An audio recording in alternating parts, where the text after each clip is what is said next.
Welcome to your YouTube channel captain P Kumar. आज का जो सवाल है, sir I am in class 12th and with the state board I want to become a pilot. Is it allowed to become a pilot with the state board?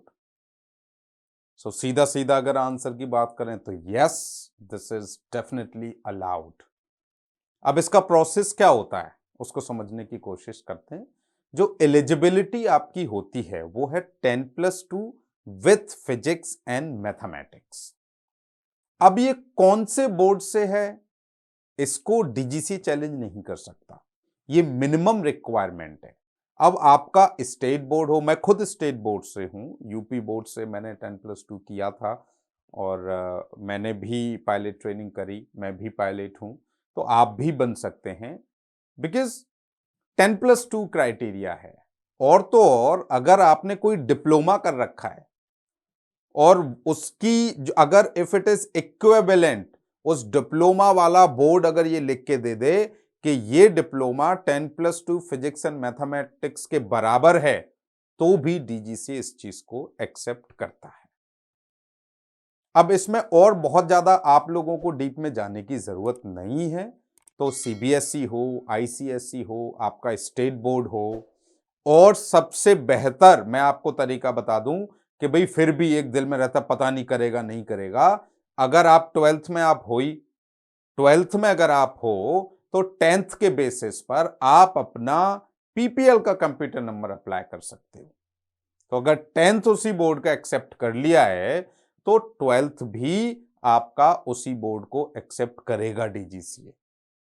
तो ये एक क्या है, मैं आपको एक तरीका बता रहा हूं कि भाई कल को के अब पता नहीं वो करेगा नहीं करेगा या और कोई इशू है, तो बेहतर है कि भाई आप अप्लाई कर दें। कंप्यूटर नंबर आपको तभी मिलेगा जब डीजीसीए आपके डॉक्यूमेंट्स को एक्सेप्ट कर लेता है। उसके साथ में आपको बोर्ड की वेरिफिकेशन लगानी पड़ेगी। अब जैसे पीपीएल का कंप्यूटर नंबर आप चाह रहे हैं तो वो अब कंप्यूटर नंबर सेम रहेगा, लेकिन जब आप सीपीएल के लिए उसे अपग्रेड कराना चाहेंगे तो आपको 10+2 की जो फिजिक्स एंड मैथमेटिक्स की मार्कशीट और बोर्ड वेरिफिकेशन आपको भेजनी होगी। तो आपका पीपीएल का जो कंप्यूटर नंबर है वही अपग्रेड होकर के सीपीएल का हो जाता है। और यही कंप्यूटर नंबर जब आप अपना सीपीएल लाइसेंस कर लेते हो, उसको अपलोड कर देते हो, तो वही एटीपीएल के लिए वैलिड हो जाता है। तो इस तरीके से कंप्यूटर नंबर की सारी कहानी होती है और आपका सारा वेरिफिकेशन सिस्टम यही हो जाता है आजकल। क्योंकि अगर कोई भी चीज गड़बड़ है तो आपको कंप्यूटर नंबर नहीं मिलेगा। आई होप कि मैंने आपके सवाल का जवाब दे दिया है और अपने ध्यान में से ये निकाल दीजिए कि मेरा स्टेट बोर्ड वैलिड है या नहीं है। 100% वैलिड है। आप 12th आपने करा है, वो स्टेट बोर्ड भी तो कहीं ना कहीं से रिकॉग्नाइज्ड है, गवर्नमेंट उसको एक्सेप्ट करती है। जिस तरीके से हम किसी भी गवर्नमेंट एग्जाम को देने के लिए उसकी एलिजिबिलिटी चेक करते हैं कि भाई 10th पास होना चाहिए, तो उसमें यह थोड़ी लिखा होता है कि इस बोर्ड से होना चाहिए। 10वीं पास मतलब 10वीं पास, 12वीं पास मतलब 12वीं पास। आप स्टेट बोर्ड की बात कर रहे हो।